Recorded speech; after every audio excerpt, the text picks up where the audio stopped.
a crazy world.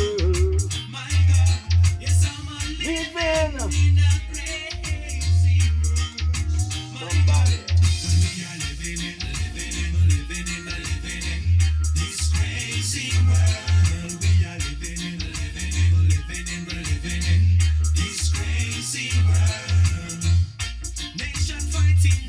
China.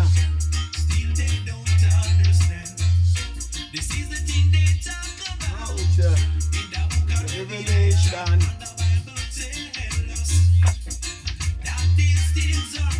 Destiny. Oh, my eyes.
Yeah, that's what we're talking about. That's the music of Brother Ron.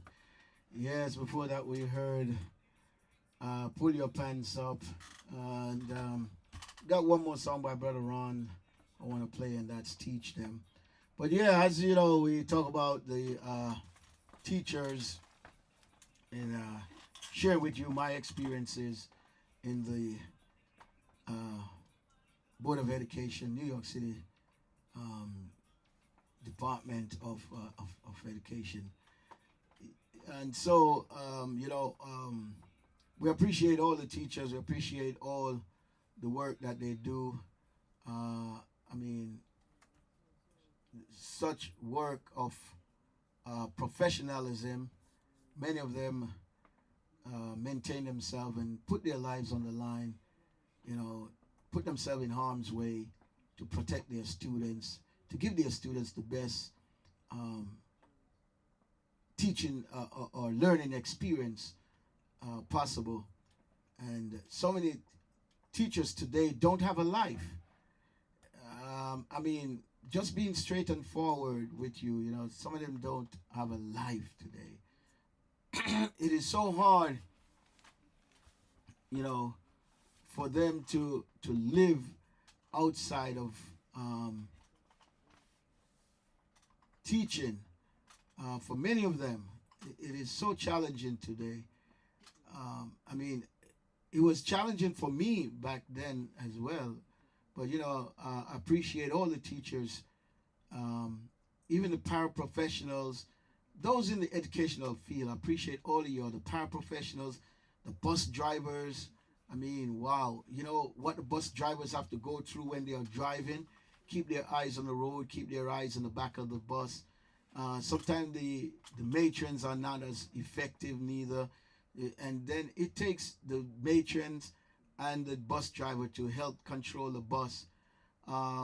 It is very challenging. A lot of parents don't understand that we as teachers, we became babysitters, or many times we became the second parent. We become a parent away from the home to your children, to your kids, to your child, to whoever comes in our classroom or comes in the classroom. And teachers care for their students inside the classroom and also outside the classroom. And many times when they leave the classroom, when they leave work, so to speak, their work is never done. A lot of teachers' work is never done or finished when they leave the classroom.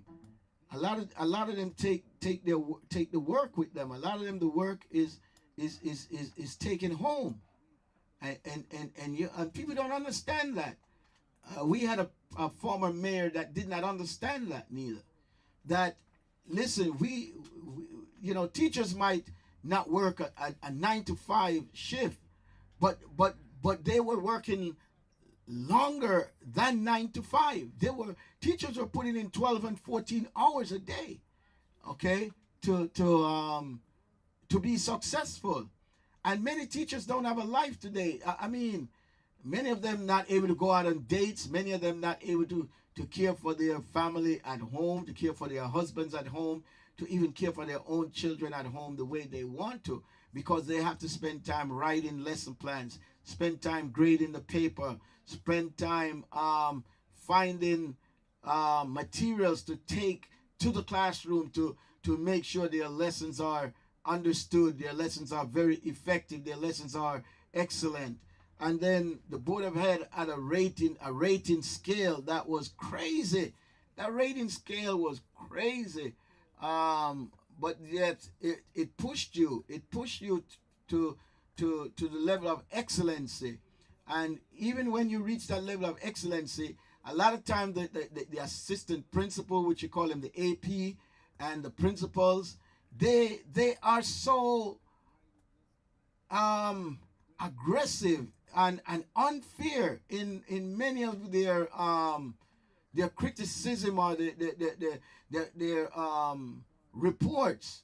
And if they didn't like you, or they had an issue with you, or they didn't feel that you are subordinate enough to them, then they want to mess with you and give you a rating that is not so reflective of what you have been doing and how effective you have been doing. You are, and it is a lot of thing goes on inside the school system that a lot of you parents don't understand and don't know about. A lot of your children, the teachers cover for them because they know what's gonna happen when they go home to you, or if the teacher should call and make a report to you about your own child, about you. They know how you're gonna get, and they know the child is gonna come back to school the next day with scratches and bruise mark on their body. And as teachers are mandatory reporters, and they have to report to the principal, and then they have to report either to ACS or stuff like that. That if they show if the child the teacher see neglect on the child, the teacher see certain bruises and mark on the child, the teacher they are mandated to report these things. And then on top of that, sometimes the parents trying to blame the teacher. The parents put the bruises on the child or on their children, and then they try to blame the teacher for the bruises or for the marks. And it is you have to keep an eye on 24 students, 30 students, 35 students. Some places are up to 38 students in a classroom, right? And you're not going to see everything. As a teacher, you're not going to see everything. Like I said, when your back is turned and you decide to write on the board, some child or student who want to pull a prank or who want to be the class clown will throw his pencil at you, throw his paper at you, make funny face at you while your back is turned, and as soon as you turn around, they act like everything is fine. They weren't doing anything. So as a teacher, you have to learn how to write on the board and look behind you. You have to learn how to do that. And a good teacher would not turn their back to the class completely. The only way or reason why a teacher would develop that skill is because that teacher has a very good class. If you have a very good class, you can turn your back to the class and do what you have to do. But if you have a class that is disruptive, a class that is not attentive, a class that the students are always talking and playing around. You have to either put your work on the board before the class comes in, or when you are writing on the board, you have to do it sideways. One hand writing and another hand watching the students, because you are in a volatile situation or a volatile environment. I mean, oh God, hope I'm talking about all this afternoon. And welcome to the Good Evening Show. I don't know who's listening. I hope I do have some listeners. 516-255-6747. I don't know if I have some listeners, but I do hope I sincerely appreciate you if you are there listening. Some of you might be on Facebook. I just log into YouTube right now as well. So if you are tuning in or something, drop me a text. Let me know you're tuning in. Let me know you're listening to my little talk here. We have students that are suicidal. We have students that are depressed, and if a child talks about they want to kill themselves or they don't feel like living, it is mandatory for us to report it. Report it to the child counselor, the child psychologist. Report it to the principal or the AP. So we have to tell somebody, and we cannot ignore it. We have to, let the professionals who are in place to handle these cases. Now, if you are trained in counseling and you can handle the case with the child, so be it. My last couple of years in teaching, I had a class which was a high school class, and I had a student who was like that. He was just hearing voices in his head, voices telling him to do things, to harm himself, to harm his parents, to harm his classmate. He was hearing voices that were telling him to end his life and to do whatever. Sometimes when I call him, just trying to guide him through. He has his own counselor. He has his own. So we have to be caretakers for students in and out of the classroom in order to ensure that they live life to the fullest. It is not an easy job being a teacher. Many teachers today, they get in the system and they are loaded with work. How are they loaded with work? They have their college education to take care of and to deal with, right? They have to write essays, do researches, show up for class. On top of that, they have to be teaching. They're in the classroom early in the morning preparing for their students, and they spend maybe 6 hours in the classroom. Many carry their lunches with them, and they eat lunch right there in the classroom. So on top of their college education, which they are required to have their masters, bachelors and then masters, PhDs optional, most teachers have a bachelor's or a master. All right. So on top of that, they have their own family to take care of. Some of them are not married. They can't find the right person to be with because they don't have the time to spend with that person to get to know an individual. So a lot of teachers are single. Some of them get misused and abused. You understand? And they still have to go to work the next day as if nothing happened. Some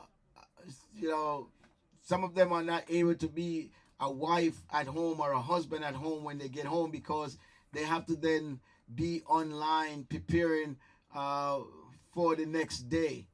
The income that they get, the income that teachers get, out of the income that they get, they have to constantly spending to take care of things in their classroom, spend for the students, spend money because the school is not providing them with the right resources, with the right material. The school is not providing them with enough resources, with enough material. So they have to go out and spend their own money. So many times I had to spend my own money. So many times. The teachers are, yes, somebody said, well, the teachers get reimbursed for it. They get a start. Yeah, we get a start, what? Something like $250. What $250 gonna do? That's like a reimbursement of some of the money that you spend throughout the year. You only get it.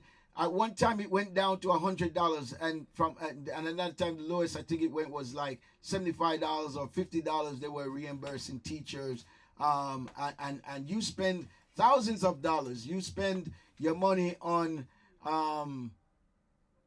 printers for the classroom. You spend your money on having a efficient computer or a laptop. You spend your money on having an external speaker. So many of the school, especially in the low income areas, didn't have the resources that were needed to effectively teach the students or to keep the students engaged.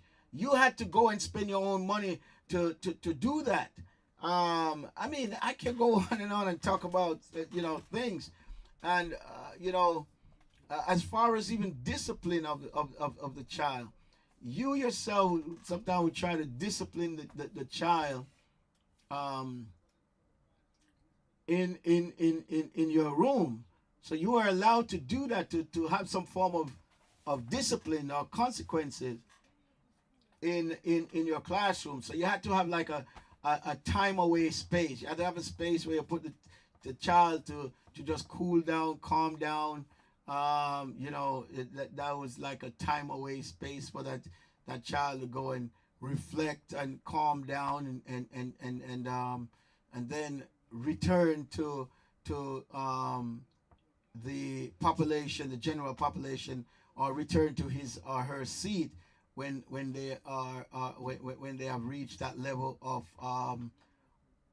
preparedness to engage in learning activity. So you had to have that time away space for the child. And sometimes that child would not stay in the time away space. So what do? You have let's say you have 35 students. You have one that you put in time away, and the other 34 you have to attend to. And the one that you put in time away don't want to stay there. So that one is taking up your time, is wasting the other students' time, and this is not factored in the child's mind. And this is not factored in the parents' mind neither. You understand what I'm saying? So teachers sometimes end up taking their work home with them, and then they don't have enough time for their family.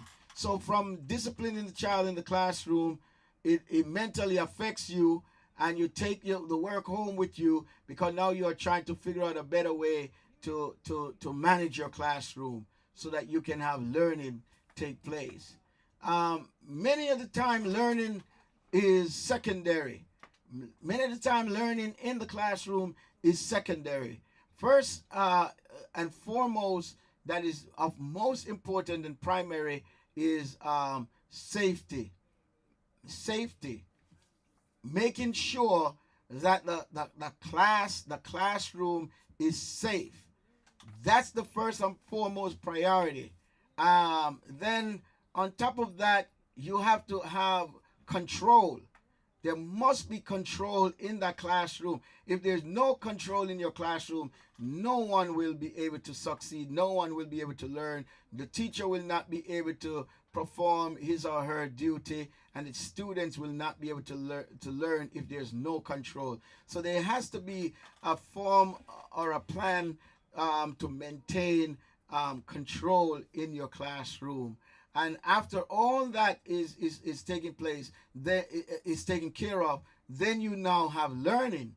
You will then now have learning take place in the classroom. And then you will have some students who don't want to learn. What do? You put the work in front of the student, and the student knocks the work off the table to the floor. You pick it up, you put it back on the table for the student to engage in learning, and the student knocks it off again. And these are things that you have to now stop what you're doing and try to deal with that one student. Or you can, if you're at a school where you are receiving the teacher's aid. The teacher's aid can work with that individual for a little bit while you get the others settled in. The next thing you'll do is put that student in the time away area, or you can simply, okay, pick up the paper and leave the student until the student is ready to engage in learning. Now, when you do that, guess what?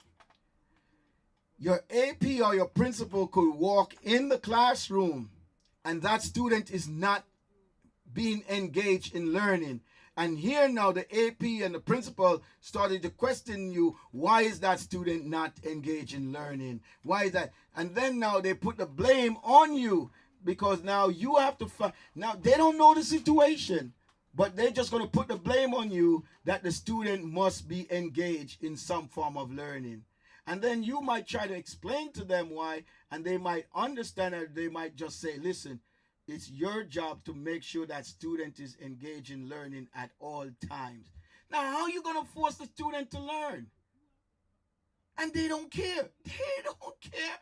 If the student is not ready to learn, how are you going to force that? So you got to find a way to encourage that student to be ready and to learn and to be engaged in learning at all times. Some of them are not mentally capable.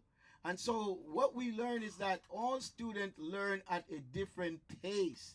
And therefore you have to allow the student to learn at their own pace, or at the pace that they are able to learn. Would the principal understand this? Sometimes yes, and sometimes no. Well, I talk too much. I know we're living in a crazy world. So I appreciate all the teachers out there. I mean, if you're a teacher and you might see this video, you might listen. You know, I appreciate you taking time to view this video, and I hope even some of what I talk about is some type of form of help for you. This is a warning, warning, warning. Darkest part of the night. Cause before the morning, preachers, these are people revelation. Hey. My. Holy, my God. No, why don't you teach them, preacher, teach them. Tell them, preacher, tell them, yeah. Want them, preacher, want them, let them know that they are living in him. Why don't you teach them, preacher, teach them. Tell them, preacher, tell them, yeah. Want them, preacher, want them, let them know that they are living in him. Now have you heard about the book of Revelation? Stories about the seven seal. No many think this is a fairy tale. Preachers, let the people know it's real. Tell them five already been fulfilled. I know you living in the sixth dimension. Preacher, preach it and let the people know. When the seven comes, the trumpet will blow. So why don't you teach them, preacher, teach them. Tell them, preacher, tell them. Want them, preacher, want them, let them know that they are living in the end. Why don't you teach them, preacher, teach them. Tell them, preacher, tell them, yeah. Want them, preacher, want them, let them know that they are living in the end. Teach them about John Calvin and Martin Luther, John Huss, preachers in days of old in Europe. Preach the message of salvation, save our family and soul. Preach it without diluting, not seeking wealth nor fame. Observing the 10 commandments and be baptized in Jesus' name. So why don't you teach them, preacher, teach them. Tell them, preacher, tell them, yeah. Want them, preacher, want them, let them know that they are living in the end. Why don't you teach them, preacher, teach them. Tell them, preacher, tell them, yeah. Want them, preacher, want them, let them know that they are living in the end. You want some preachers preaching prosperity, telling people about silver and gold. But this is not time for wealth nor fame. Preachers, tell them ways to save them soul. Tell them how way, Zion how way. Tell them how way, consume them land. Tell them how way, Zion how way. How way, consume them land.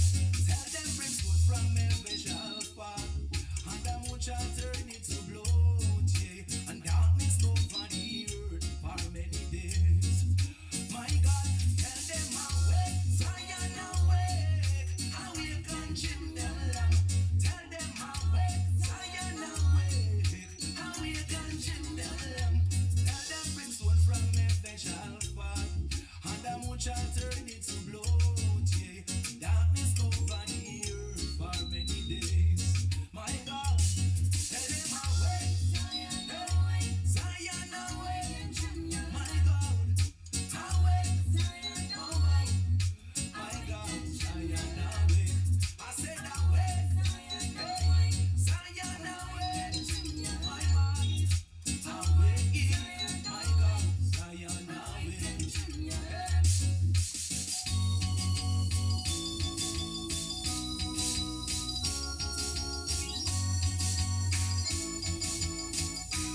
Yes, teach them, teach them.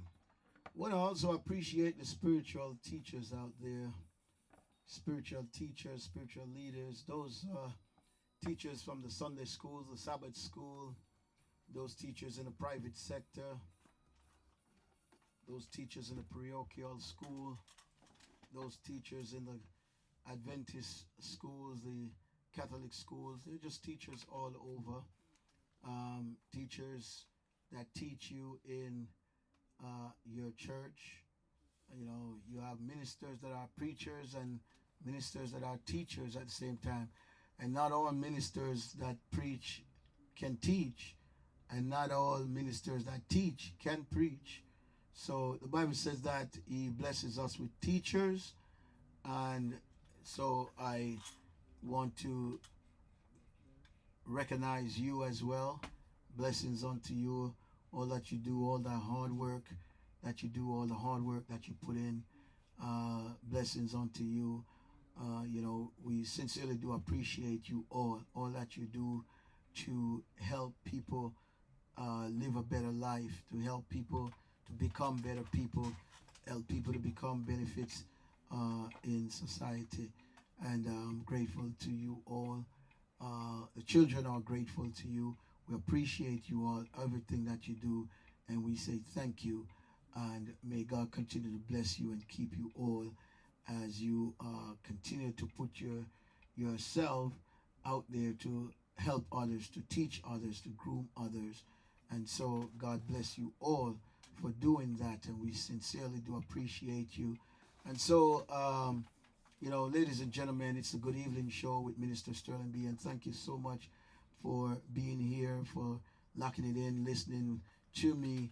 I said so much earlier, and I hope you were able to hear.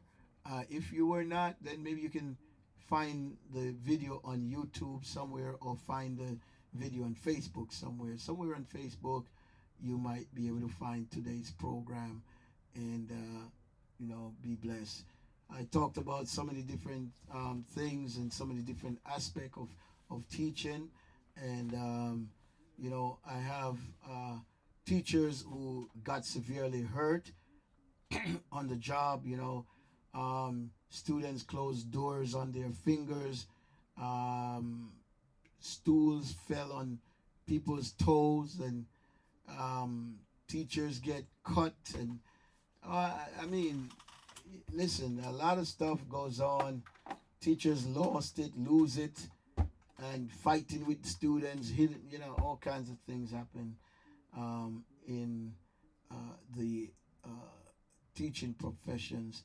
And so many of you don't realize how hard it is for teachers to teach. Teachers sincerely do deserve more pay, greater pay than what they're getting today. Yeah. Making my exit now. It's about 7 p.m. and I want to thank you so much for being here. Stay tuned as I try to do it again tomorrow evening for you, with you. Many people are living it today. As life as we know is forever here to stay. Still I can see these are the last days when my Savior be ready to appear. Can't you see the signs of the time? Can't you see the signs? Can't you see the signs that's happening every day? Can't you see the signs of the time? Can't you see the signs? Get ready.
Jesus.